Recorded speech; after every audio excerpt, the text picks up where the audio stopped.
Hi, I'm Bill O'Reilly reporting from Los Angeles. Thanks for watching us tonight. Extreme vetting. That is the subject of this evening's Talking Points memo.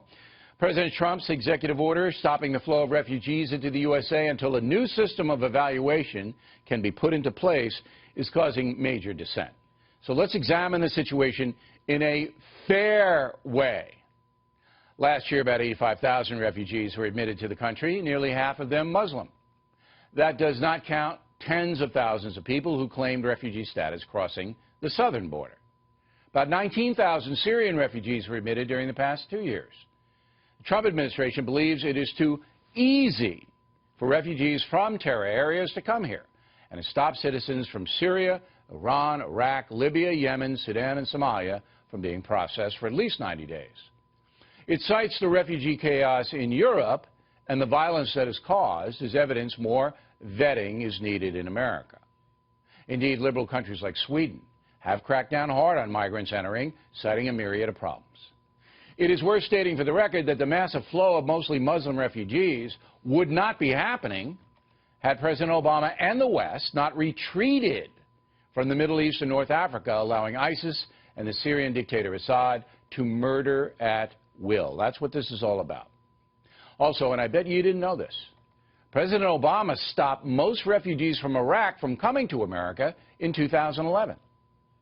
Barack Obama put a pause for 6 months on refugees coming from Iraq back in 2011. I don't remember protesters and I don't remember lawsuits. So I think the bigger question, if this is a temporary pause, which is designed for us to improve and look at our vetting processes, and it indeed temporary, I don't necessarily think that's an outrageous idea. Now, here in the USA, we've had our share of migrant terror. All 19 Muslim killers on 9/11 walked on in here. So did the Boston Marathon murderers, Muslims from Central Asia. One of the San Bernardino killers was from Pakistan. The Orlando mass murderer came from a Muslim immigrant family, as did the terrorists who attacked them all in Minnesota. So it is certainly responsible and logical for a new president to institute updated protections for this country by ordering specific temporary immigration actions. Is it not? However, it's also responsible for a federal judge to order that foreigners with the proper credentials already issued not be punished. There should be room for a case-by-case decision-making, as Republican Senators McCain and Graham have requested. If Muslims from terror areas have helped the USA, they should obviously be given waivers. In addition, it would be wise for the Trump administration to develop a strong outreach to the Muslim world. We need their support to defeat the jihad. In the past, Talking Points has proposed that NATO troops set up safe zones for innocent people threatened in places like Syria. Right now, Turkey is overseeing many of the refugee camps. Led by America, NATO should assist Turkey, Jordan, Iraq, and other countries willing to protect innocent people at risk. Summing up, President Trump is being responsible, setting up new refugee standards, as long as they are fully explained and expedited in a timely manner. We don't want to tarnish the message the Statue of Liberty sends. Also, the administration must be willing to grant exceptions and, above all, should help refugees survive in the terror zones abroad. We should do that. Protecting Americans is obviously priority number one, but the nobility of our nation demands we help suffering, helpless people if we can. And that's the memo. Now for the top story reaction, joining us from Washington, Charles Krauthammer. So the big picture is what I want to talk to you about. The vetting itself, or extreme vetting as Mr. Trump calls it, that's not a bad thing, is it? No, but what you have to have is a policy that you vet before you loose it on the world in the most amateurish, botched way. I mean, it is utterly ridiculous. First of all, to give no guidance as to what you do with somebody holding a green card. Then you change the guidance. You should have stated from the beginning, if you have a green card, you're not going to be stopped. They were stopped. That should never have happened. So they rushed it.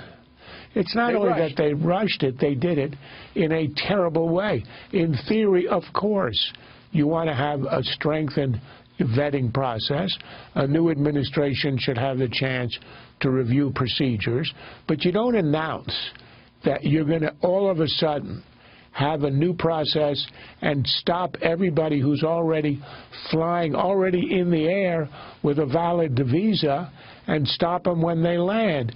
What you do is you say... So let's see that was a mistake, but I think 24 hours later, that mistake was largely corrected. So we don't have that now.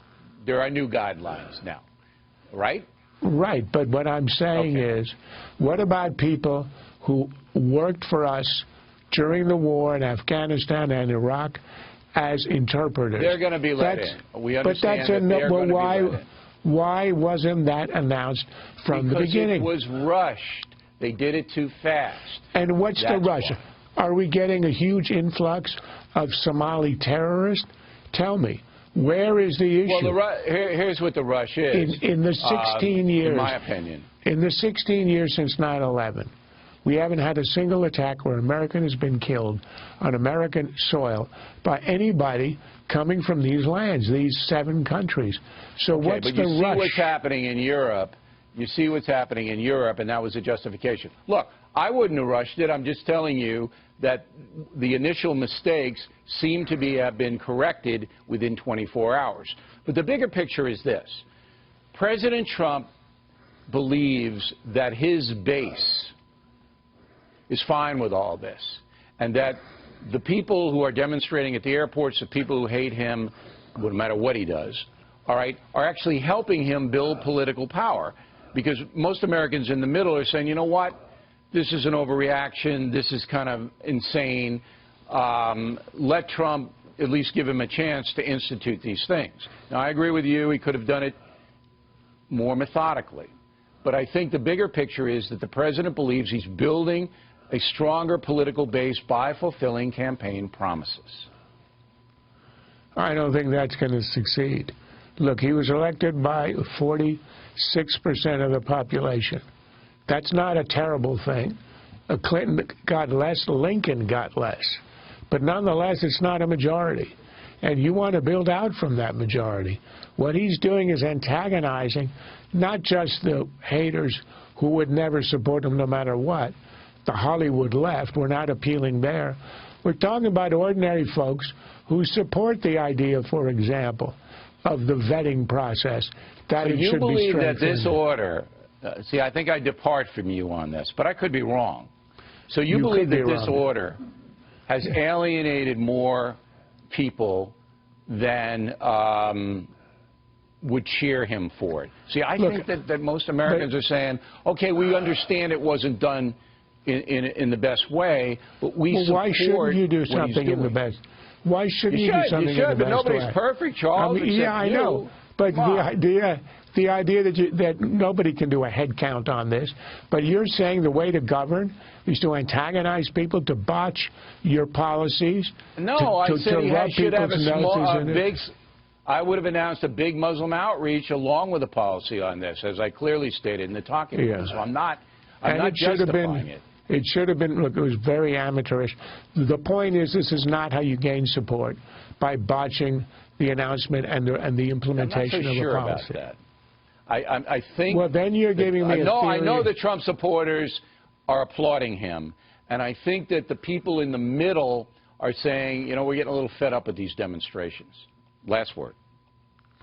I think what they're saying is, you know, we are America. We do welcome refugees. We've liberated more suffering people in wars for the last 100 years than any country in history. We are proud of that. Why should we act contrary to that? For no particular reason. That's why we need that outreach. We are not safer today than we were a week ago, and that's the point.